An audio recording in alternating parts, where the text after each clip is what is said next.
chers lecteurs et chers consommateurs, aidez-nous et le réseau Plus que Pro à protéger, défendre les droits et les intérêts qui sont les vôtres et ceux de nos chers consommateurs de France et combattre le cancer que constitue ces pseudo-youtubeurs de l'intox et la désinformation.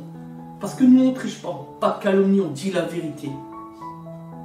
Vous avez l'opportunité de vous abonner à la seule chaîne YouTube qui vaille. À vous de jouer.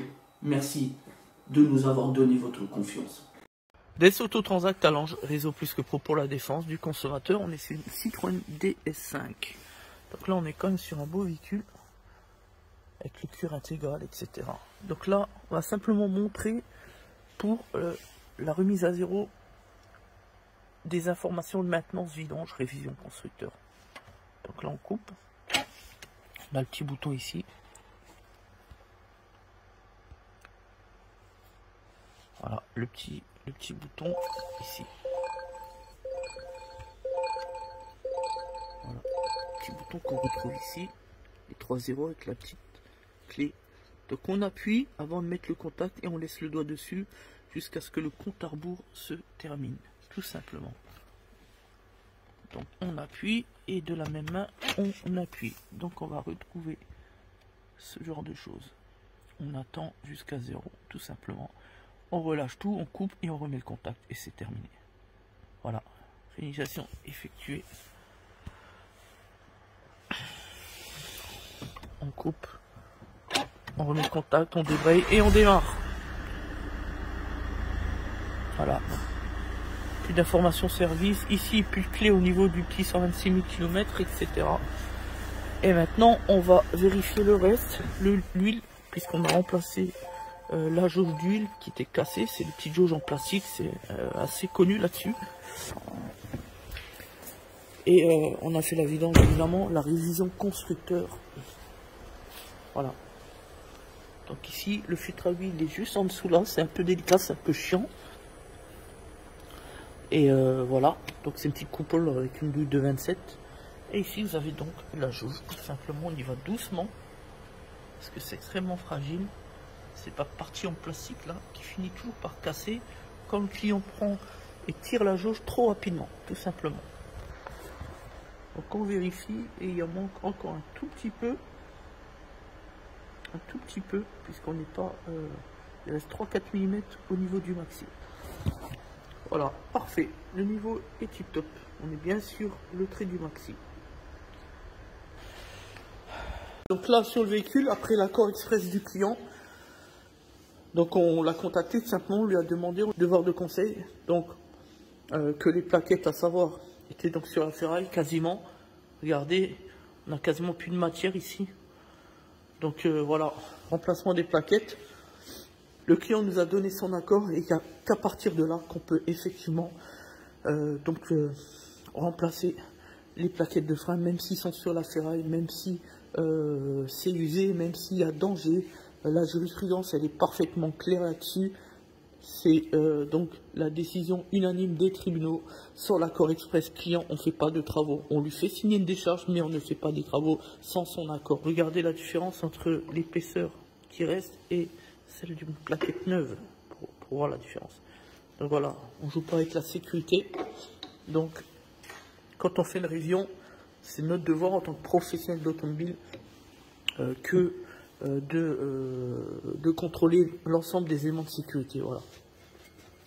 Le disque, bon, il est un peu chauffé, il est un peu pourri sur la partie extérieure. Il n'y a rien de dramatique en soi.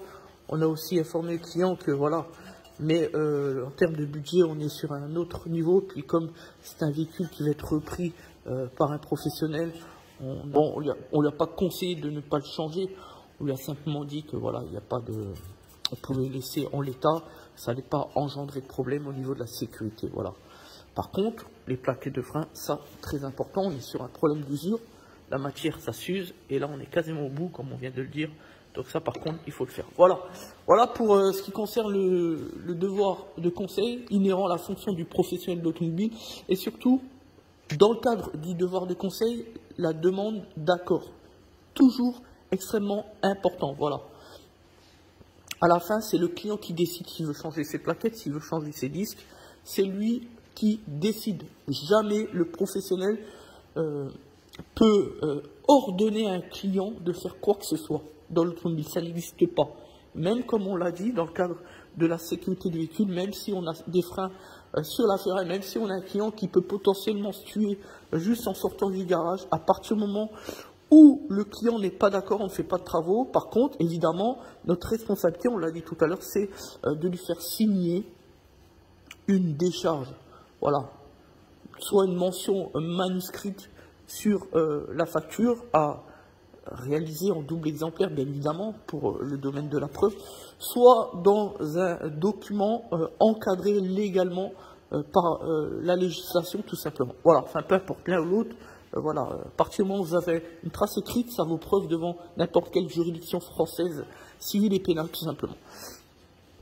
Voilà, donc maintenant, là-dessus, on est sur des freins électriques. Donc le but maintenant, une fois qu'on a désinséré le frein à main avec le petit curseur au niveau de tableau de bord là-haut, donc vous appuyez sur la pédale de frein et en même temps, hop, clac, vous appuyez sur le curseur. Bien évidemment, il faut le double contact sans la mise en route, mais au moins le double contact allumé, évidemment. Maintenant, on prend l'outil et on va rentrer le piston. C'est pour ça que quand on est particulier, bricoleur à 16 heures perdues, si on n'a pas le bon outillage, bon, clairement, on ne peut pas changer les plaquettes de frein arrière. C'est encore plus vrai sur les derniers systèmes où on a carrément le moteur réducteur qui est directement fixé à l'étrier. Là, comme par exemple sur les nouvelles 3008, les 308 GTI, enfin peu importe les derniers modèles, voilà. Donc voilà, une fois qu'on aura rétracté le piston, ben, il n'y aura plus qu'à remplacer les petites gardes ici, faire quelque chose de propre, et puis évidemment poser les plaquettes. Voilà, c'était un petit peu tout pour cette documentation juridique, parce que comme je le dis souvent, le juridique fait partie du grand chef d'entreprise.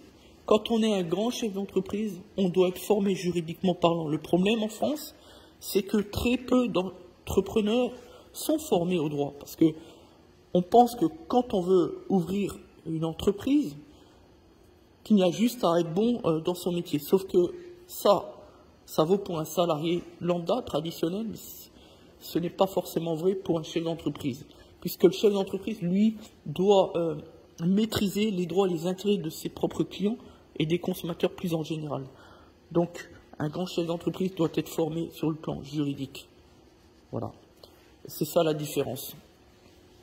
Merci à tous. C'était donc DS Auto Transact Talange, réseau plus que pro pour la défense du consommateur.